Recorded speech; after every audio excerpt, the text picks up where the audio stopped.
everybody. Welcome to Bestseller TV. I'm Taryn Winterbrill. We're here with Greg Williams. He's the author of Body Language Secrets to Win More Negotiations. Good to have you with us, Greg. Thank you.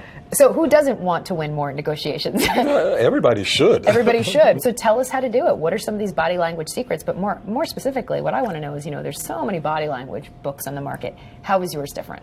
Well, one of the things that you have to do is make sure that you understand what is occurring when someone uses their body in a certain manner. My book delves a lot into that as it relates to negotiation tactics and strategies and what one should be very much aware of when one is actually in the negotiation process. So as an example, if someone said to you, "Oh, that's my best offer," well, the body language signal says that they may be a little exasperated, number one, but at the same time, the hands up could be interpreted as a source of surrender, or I'm open to more, to receiving more. So it's the little nuances in a negotiation that will allow one to gain more insight as a result of one paying attention to the opposing negotiator's body language. We all read body language. We're just not sure we're doing it, right? How so? Well, for example, if I were to scream right now, everyone would jump. Go for it. Yeah, really, right? I don't want to. Okay, now see, right. That was a natural reaction you had. Right. And that natural reaction